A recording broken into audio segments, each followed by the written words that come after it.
Good afternoon to you. 406 here, News Talk 105.9 WMAL, where we're making sense of the news. Coming up today, Philip Lenjicki will be with us at 5 o'clock. He's an investigative reporter for the Daily Caller, digging into the Chinese Communist Party. He's got some very important information for us about what's happening both overseas and here in the United States. We'll chat with him about that, and we'll talk to you at 888-630-9625, 888-630-9625. WMAL. There was a hearing today, a confirmation hearing for Air Force Chief of Staff General Charles Q. Brown. He is slated to become the new chairman of the Joint Chiefs of Staff, so the Senate is considering that very thing. Here's a question today from Senator Eric Schmidt asking CQ Brown whether there are too many white officers in the United States military. And there's, of course, a reason that this question was asked. General, do we have too many white officers in the Air Force? Senator, what I really look at is the quality of all the officers that we have, and we look at the aspect of everyone who's qualified, meets the qualifications, is promoted. And I would agree with you, but that answer is not consistent with your August 9th memo. In your August 9th memo, you said that you signed on to that there should be a reduction, essentially, of about 9% of the white officers. That's 5,400. We have 5,400, too many white officers. Is the next chairman of the Joint Chiefs going to be just a woke guy? All right, well, let's dig in a little bit. Lieutenant Colonel Alan West is here. He's a retired Army lieutenant colonel. He's the executive director of the American Constitutional Rights Union and ACRU Action Fund, and he was a part of a letter of American military veterans very concerned about this CQ Brown. Hello, Colonel West. Good to have you with us, sir. Vince, it's always a pleasure to be with you. Thanks for having me. If you would you lay out your concerns with this General CQ Brown?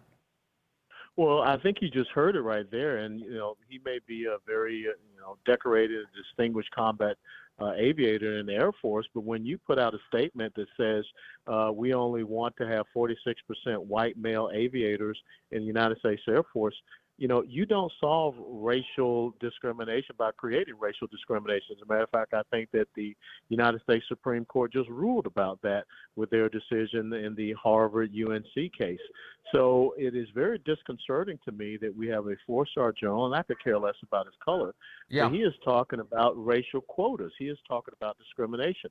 And as a paratrooper, when I got on an airplane, an Air Force aircraft, I didn't care about the color of the pilot. I just wanted to make sure that it was a good pilot up there, yes, a co-pilot, and a good navigator that could get us to our drop zone. But that's one of the many concerns that we have, because we don't need more ideological generals. We need generals that will restore our military capability and capacity and get us back focused on our true mission. Yeah, it's interesting that I hadn't even thought to bring this up, and you did just a moment ago, but he is a black man, CQ Brown. One of the important elements here is, why would a black general officer want to advance a policy that would lead to black junior officers having the burden of people assuming that they got there because of their skin color? Why would he do that? Well, because he's bought into this whole DEI, CRT agenda, and that's been detrimental to the effectiveness of our force. And, just to use the Tuskegee Airmen as an example, the 332nd Fighter Squadron, these guys didn't ask for any degradation of the standards. They exceeded the standards. And when they were the combat pilots over in World War II, they were the most requested fighter squadron by the bombers for escort. Why? Not because of their skin color, because they did not lose a bomber. They and those pilots and those bombers wanted to get back home. So how is it that we have gone from that period of time when the military was segregated to now this period of time when we're talking about we need to, increase racial discrimination? That's not helping us to have a cohesive force. And so I look at that. Yeah. I look at some of the stances he's made, when it comes to the COVID issue. Are you going to, and Eric Schmidt and Senator Rounds asked him about this, are you going to actively allow these people that were wrongfully put out of the force to come back back in at their rank and with back pay, and he kind of skirted that question also. So we don't need another ideologue as the chairman of Joint Chiefs of Staff. We need someone that's going to be serious about our military capability and readiness. Yes, and in fact, it's amazing that the way that the Biden administration is dressing this up, they're pretending like because of their nominee's skin color that this is a, quote, diverse pick. But as far as I'm concerned, I'm looking at this guy going, wait a second, he's the same person as thoroughly modern Mark Milley. Mark Milley sits in front of the United States Congress and tells them, I want to understand white rage. I'm white. What caused all these people to assault this building and try and overturn our democracy? It sounds like the same person, just with a different costume. Yeah, you're absolutely right. And I think that's supposed to make people more at ease because you have this 4-star, Black American general. Well, again, in the military, we don't care about your race. We care about one thing. Are you going to be able to go out and ensure that our military can recruit, can train, Yes. can deploy, can fight, can win, and take care of our families? And what this general is focusing on, what our military senior leadership is focusing on right now, is more of this stuff about the DEI and more of this stuff about, the gender dysphoria and all of these other things to Yes. take away from the focus on the mission. Seems like we don't have to wait for results either because we've already got them, right? I mean, as the military's become more woke, recruitment has become a lot more difficult. Yeah, it absolutely has, and I think that's what the people on the Senate Armed Services Committee should be asking him about. What are you going to do to turn the page on this recruiting and retention woes that we see? The all-volunteer force is now 50 years old, and in these last 2 to 3 years, we've seen these incredible challenges to keep this a well-trained and manned force. And then I think another thing we should be asking him, Vince, is, what's your take on Afghanistan? If you had been the chairman, what would you have done different about Afghanistan? Because we need to understand that. Help us understand Bagram Air Base. Why did we give away Bagram Air Base? And this was a very strategically important base. So I just pray that the Republicans over there on the Senate Armed Services Committee just don't rubber stamp this because they're afraid of being called, bad names. They need to understand that regardless of color, we need to have leaders in our military, not ideologues. Yeah, no, that's right. And Democrats are making a big stink right now, and the left broadly, all their media organs, that Republicans are blocking promotions. Do you think that this is a good idea for the Republicans to say, stop, nobody gets promoted here unless you start answering some questions and restore the American military to what it's supposed to be? I think it's absolutely true. And what Senator Tuberville is doing is saying that this really is a violation of legislation, the Hyde Amendment, because we are using our military and federal, dollars to support murdering unborn babies in the womb. And think about this, Vince. When I was a commander, it was all about taking care of our military families. Now we have the left saying that we want to destroy military families. And again, this should not be one of the focuses of the military. So yes, Senator Tuberville is bringing to the forefront a critical issue that we should not have a military. And the Secretary of Defense, Lloyd Austin, signed off of this on a memo, just the same as he signed off saying that, women in the military now have to, have biological males, share latrine facilities. That's not what the military is for. Yeah, I did see today that General C.Q. Brown was asked about this today. He was questioned by Senator Tommy Tuberville, and he whined that the military is going to lose talent unless more abortions take place. So that's the position of the incoming chairman of the Joint Chiefs. That's insane. So in other words, what he is saying is that he fully supports members of our military killing future Americans and maybe future soldiers, sailors, airmen, Marines.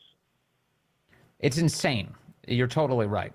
So my impression of your remarks is that you don't think this man should be chairman of the Joint Chiefs. No, I don't. If he continues to say that I am going to toe the line, that is really causing the degradation of our military readiness. When we have a United States Marine Corps that does not have enough amphibious assault craft to get them to the battlefield, then what is the United States Marine Corps supposed to do? So I think instead of him being focused on getting rid of white male officers, he needs to answer the tough question about our national security and military readiness capability. Yep. And from what I saw today, he did not do a good job of that. So I think that Republicans should say, let's put a hold on this nomination until we maybe have a follow-up hearing and get more of these questions asked and answered. Yes, because at its core is really about integrity. That is the fundamental question here. How honest are you going to be in the face of all of this dishonesty, General? How honest are you going to be about our plans to leave Afghanistan? How honest are you going to be about the utility of kicking people out of the force for not getting the jab? How honest are you going to be about the differences between men and women? How honest are you going to be about military readiness? How honest are you going to be about whether electric vehicles are a good idea for the United States military? Yeah. I mean, this is all fundamentally about integrity. Are you willing to tell the truth? We're not asking you to break the chain of command. We're asking you to be honest with your superiors. Yeah, that's the bottom line. And we're supposed to have civilian oversight of military. And so, the Armed Services Committee there in the Senate is responsible for these nominations. And they should know exactly what is your focus if you're going to be the next chairman of Joint Chiefs of Staff. And if you're not willing to say what your true focus is, then we should not allow you to be in that position. And fundamentally, that role, the Joint Chiefs, but especially the chairman of the Joint Chiefs, that role is specifically an advisory role, correct? That role is meant to give good counsel and advice to the commander-in-chief. That's exactly correct, and that's why the chairman of Joint Chiefs of Staff exists. He is the senior military member in the United States forces, and he answers directly through the Secretary of Defense to the President of the United States of America. And if he's just going to be a rubber stamp for these policies that have led to the worst recruiting and retention that we have seen in our military, he probably should not be in the position. Yeah, that doesn't make you an advisor. That just makes you a lickspittle. Thank you, Colonel West. It's always so good to talk to you. Thank you for your insight today. My pleasure. Take care, Vince. All right. There's, I want to play a little bit more of this audio. Here's Eric Schmidt today going on a little bit further with General Brown, asking him how he came up with these percentages of how many white officers needed to be booted out of the military. How did you come up with the percentage of 67.5% of the officers should be white? And how did you come up with 13% should be black? And how did you come up with 10% should be Asian? And how did you come up with 1.5% should be American Indian and Native Alaskan? How did you come up with 1% being Native Hawaiian or other Pacific Islander? And how did you come up with 15% of our officers should be Hispanic or Latino? Senator, that is based on that memo is on application goals, not the actual makeup of the force. And those numbers are based on the demographics of the nation. Yeah, that doesn't make any sense. Does he have the same requirements for the NBA? Is that also another place where he says that the NBA should be 13% black, it should be 67% white, it should be whatever percentage Hispanic? Is it just based on the demographics of the population? Is that the way this works? No, it's in the Air Force, as in the NBA, as in any job where excellence is required, where merit is the measure. It is not about the color of the skin of the person. And yet he's making it that way at the behest of the lunatics on the left who are controlling this conversation. Here's more. Senator Schmidt says, okay, which white officers should we fire? But we have in a memo signed by you that you think right now there are too many white officers. And this is a blanket statement. And so I could go down the line of questioning of which of the 5,400 white officers that we have too many should be fired.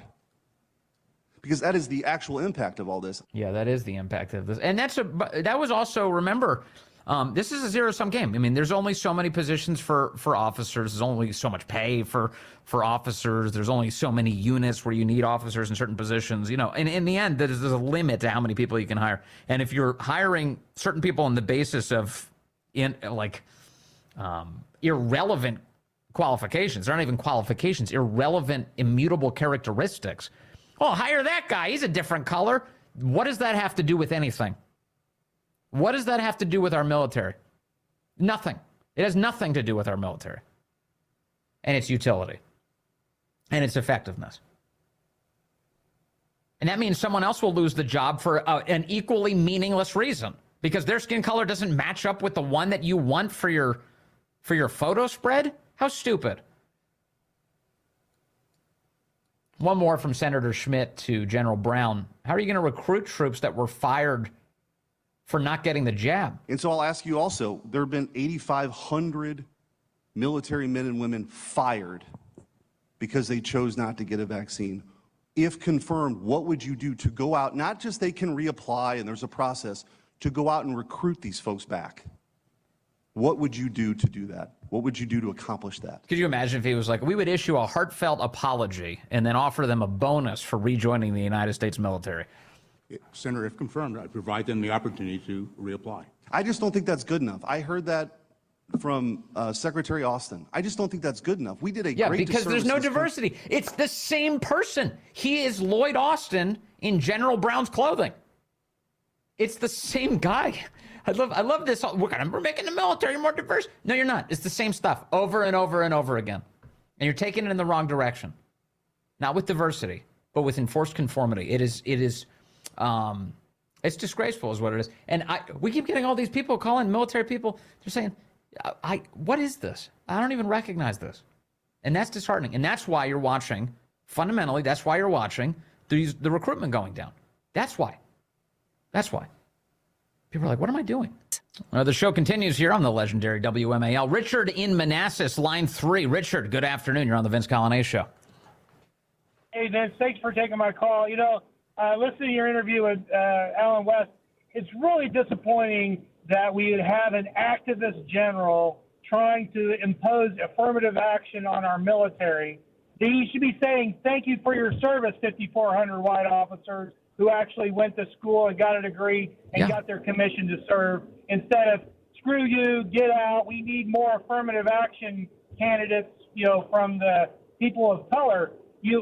Those demographic numbers, just pure laziness on his part to go there. And you heard Alan West refer to it, you heard Alan West refer to it, that apparently, CQ Brown has a storied career as an Air Force aviator, a pretty impressive guy in terms of his time flying. But now, what, you want to end your career? The conclusion to your career is you're going to surrender to the bigots? You're going to surrender to these losers with this stupid ideology?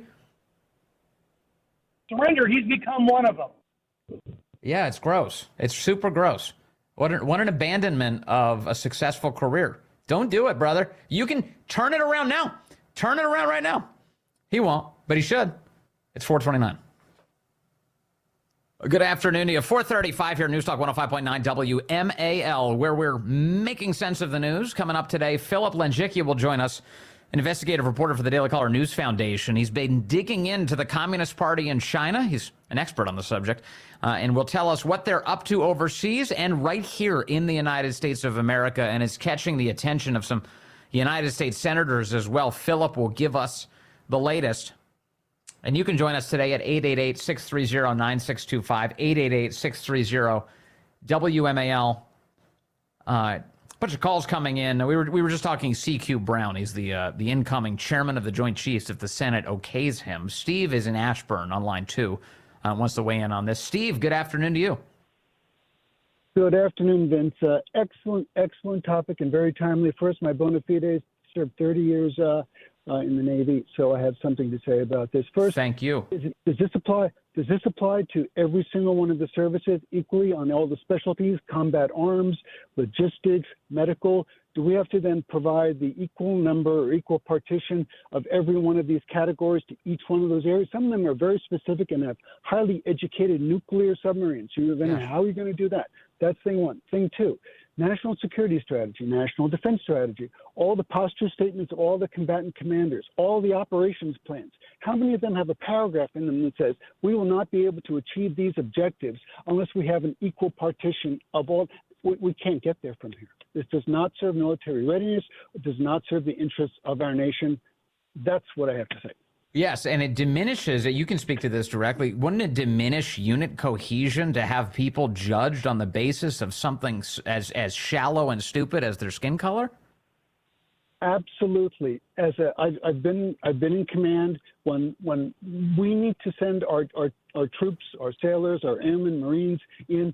We can't be looking over our shoulders, can't be looking at the person next to you, whether or not that person is going to be able to execute their mission. Yes. And it's the same group of people that will frequently tell us, race is a social construct. And then they'll come along and say, but we need to perpetuate it forever. And guess what? Here's another thing. That mix changes over time. So it may be one mix today, but as the demographics of the country change, do we need to continually reevaluate and flex our entire military force based on the demographics of the country, that is an impossible objective to achieve. Yeah, one of the dumbest missions our military's ever embarked upon, unfortunately. Steve, thank you very much for your service and your call today. Let me take Paul in Frederick, who's calling line 4. Paul, good afternoon. You're on the Vince Coglianese Show. Hey, Vince, and man, I love your show. That stuff with the military is idiocracy at work. I just wanted to chime in with something on Montgomery County schools. Sure. I didn't know if you were aware of this. So my daughter, it's kind of funny because I'll preface it and say my daughter has African ancestry on her mom's side and European on mine, right? And so the minority scholarship program, which if you look at the demographics of Montgomery County schools, 33% are Hispanic, 26% quote unquote white, and then 22% black. So who's the minority? And that's anybody listening, if they have any grasp of logic, critical thinking, what is a minority? It's defined in the dictionary. And so, I'm just curious about your thoughts on that. Yeah, well, first of all, I want to get some more information from you first on this. So the minority scholarship program in Montgomery County, the scholarships are for what? Is this for college or private schools or what?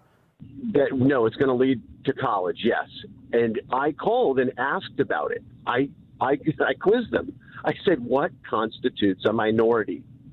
And so anybody who isn't white, even though white kids are not the majority, they are an absolute minority at 26%. So it's racist, it's biased, and again, affirmative action at work and non-meritocracy. So, as a legal matter, too, it's false. I mean, the reality is that if the person who is in the minority racial category qualifies for the scholarship, by definition, statutorily and constitutionally and whatever, however else you want to measure this, presumably the white population being at 26% would be entitled, therefore, to the scholarships, as you point out. Exactly, and I would never want my daughter to get preferential treatment. I know. Because she's part African. I mean, the kid is like a straight A student, and I would never want her skin color to play a part in her getting into college or anything. Well, maybe if you succeed in this, if you prevail in this argument, it'll be her white side who gets her in. You know, so we'll see. We'll see. We'll cut her in half and see what happens. That's right. Yeah, we're getting there. Some Solomon-esque solutions to this. Thank you, Paul. This is it's just bizarre what's happening here. Let's see. Jimmy calling in from Philadelphia, line 1. No, he's gone. Oh, okay. All right, well, we lost Jimmy. That's okay. We don't need Jimmy because we have Chris calling in from Thurmont. He's on line 3. Do we have Chris? Yes, you do. Okay. Hey, Chris, go ahead, sir. Hey, former tank commander, United States Army. Unit cohesion is everything. As a tank commander, I didn't care what color, what race anybody was. I wanted the best driver. I wanted the best loader. I wanted the best gunner. I wanted the best crew I could have, and I did everything in my power to help mold them into that. It doesn't matter. It should be a meritocracy-based system, period. There should be no, well, we need this many this and this many that. No. Chris, how many men ride in a tank? 4. 4 men. And so in order to do that, and they each have discrete jobs, but they're very important that they work well together, I would assume. Yes, and everybody has to be similarly cross-trained on certain aspects of that in case somebody gets wounded. Yes. So, a driver is basically always a driver, but a loader is a loader, and a gunner can become a loader if the loader gets injured. There has to be cross-training and everything. So everybody has to be very cognizant of the fact that all these positions, even though someone has one specific job, they still have to know other aspects of it, jobs, so that they can fill in if they have to. But you guys are sitting in a tank. You're sitting in very tight quarters. You all have these jobs that are very important, and your lives are literally on the line on the basis of those relationships. You have to be communicating, and you have to have a lot of trust for the person sitting next to you. Yes, absolutely. I mean, you're talking about 4 people crammed into basically a 10 by 10 area. Yes. Yeah, yeah. And it's a dangerous job just training, let alone when you're actually doing combat. Yeah, So. I know. My brother was a Marine tanker for some time, and he, while the Marine Corps still had tanks, they've since abandoned them, handed them back to the Army, and then we sent them off to Ukraine, actually. But he was a tanker, and then eventually, when they deployed to Afghanistan, what they decided is, we don't need the tanks anymore, so now you're on a route clearance team. Oh, boy. That's what he started doing. He started driving the Husky on a route clearance team, which is, not a fun job. It's a slow-moving vehicle looking for bombs every day. Yeah. If I ever had to go back into combat, I tell you what, it would only be on a tank. Yeah, I believe it. Well, Chris, thank you again for your service and for that important perspective on this topic. It's like so crazy. It seems like common sense to the rest of us, the civilians out there like me. It's like, wait a second, don't these guys just need to work together? Don't you need the best people next to you? Don't you just need to trust the guy who's sitting next to you in this little rectangle that's called a tank, where you have four guys just trying to figure out how they can move from location to location and engage the enemy and survive that encounter? That seems like the most important thing, not the how do we, paint with all the colors of the rainbow inside of this tank. It seems like a priority. Bill is calling in from Richmond now. Line 1. Bill, good afternoon. You are on the Vince Coglianese Show. Hello, sir. Hi, Vince. I just wanted to know if anybody really drilled down to see who is really responsible ultimately for the decisions being made about the military right now. And that's the only question I have. Meaning, how did it get so crazy? Who made that happen? Who pulls the trigger on this stuff? Yeah. And by the way, when there's some sort of decision made somewhere that's like you're going, what, who is that? It doesn't seem that the media really says, hey, well, wait a minute, this person here is responsible for this decision, whether it be a judge or whether it be somebody in the background. Who made that decision to make this thing happen? Mm-hmm. And I think more questions like that have to be asked, and then the person be, exposed to become responsible for it. Because in the government, all you hear is they did this, they did that. And that's about all I want to say. And I like your show. You've got a great show. Thanks. Bill, thank you. Yeah, no, these are good questions. Well, I think some of this is it's obviously the left. I mean, just broadly, if you're talking about what is the impetus for the degradation of our military, especially with these cultural issues and advancing bigotry over military readiness, that's the left. It's been their mission forever. I mean, do you know how much they hate and have hated the American military? Because as far as government entities go, the military was really the last holdout for traditional values inside of the federal government, wasn't it? So you go onto any military base over the course of these past few decades, just the relationships people have, the respect people show, the way families thrive, these communities brought together by shared service and sacrifice, church attendance, faith, so much faith in the military. Also, remember, traditionally, the military has mostly been conservative, common sense people, love of country. And the left has had their sights set on the American military for as long as they've been around.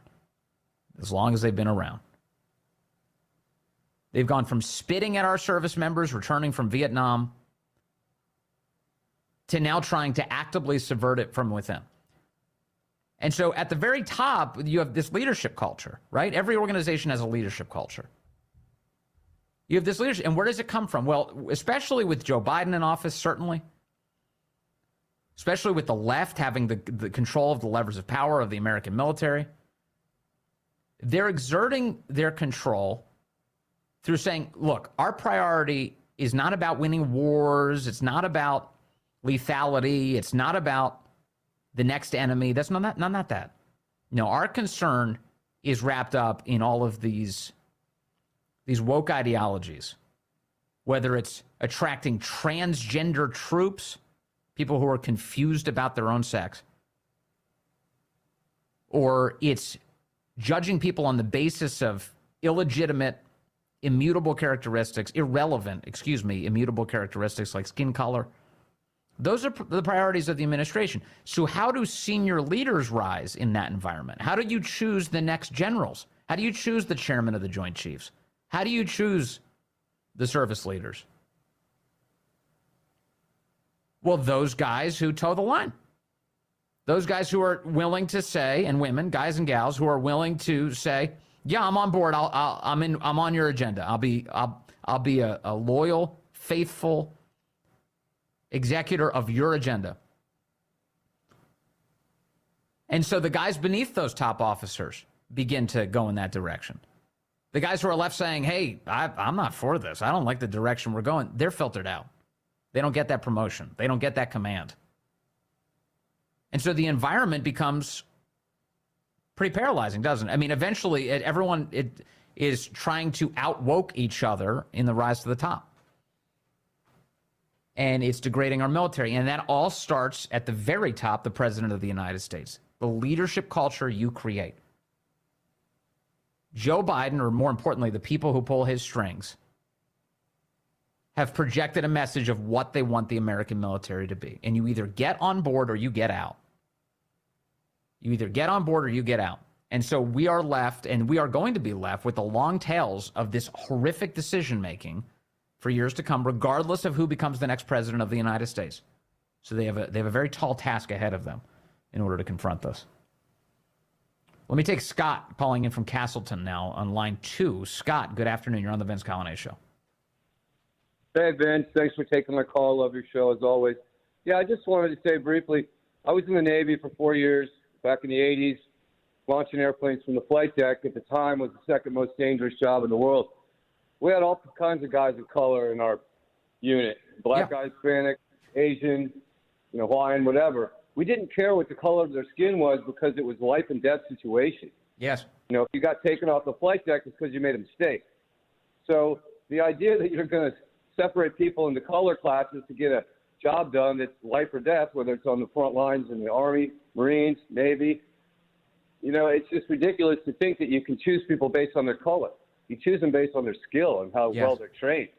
Yeah. And something I've noticed, Scott, and you can speak to this, I can't, but something I've noticed, it seems like members of the military overcome stupid things like judging each other based on color, especially because they have the shared experience of enduring the training and the environment that they all now share, and the low pay and the crappy living situations and showing up for whatever they're told to show up for. All of that creates a community and where people have something in common rather than something different.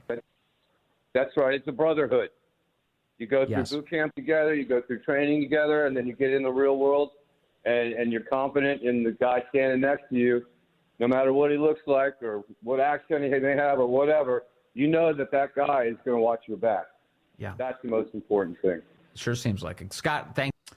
So many great calls as usual here on the program. Great to chat with everybody. I've got Bill calling in from South Riding on line 2. Bill, good afternoon. You're on the Vince Coglianese Show. Hi, Vince. Nice to talk with you. A couple of points. One, when General Brown was nominated, there was a Marine Corps general who was also in the running. We were told.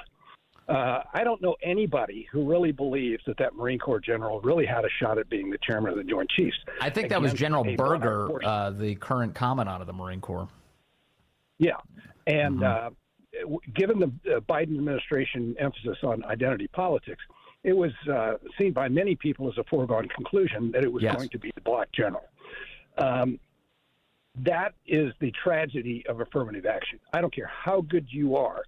When there are racial preferences given in schools, in the military, et cetera, the unspoken assumption, and this has been documented, is that you're only there because of your skin color, or in the term, or with females, because of your sex. Right. Yes. So that's the tragedy of affirmative action. And so why would you want to perpetuate that? That's why I asked earlier. Exactly. I said, why would this general, CQ Brown, why would he want to perpetuate that burden on talented black officers? Why would he do that to them? And this came up, I can't tell you how many times I've seen this, Bill, how many times I've seen this in just the last week alone, as the left is attempting to defend his bigotry at all costs. Ketanji Brown Jackson's opinion, defending racism in college admissions. was that affirmative action needs to continue. You get people like... Well, it just perpetuates the problem. And I'm speaking as somebody who spent 30 years in the military. Yes, sir. Well, thank you for that. And I hate what's going on. I don't blame you. A lot of the veterans do, including you. Thank you for that.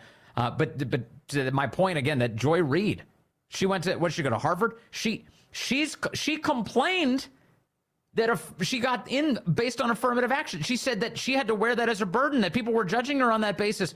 I've got an answer for you, honey. It doesn't have to happen that way anymore. Get rid of that racism, and nobody will suspect that you don't deserve to be there. It's 4:58.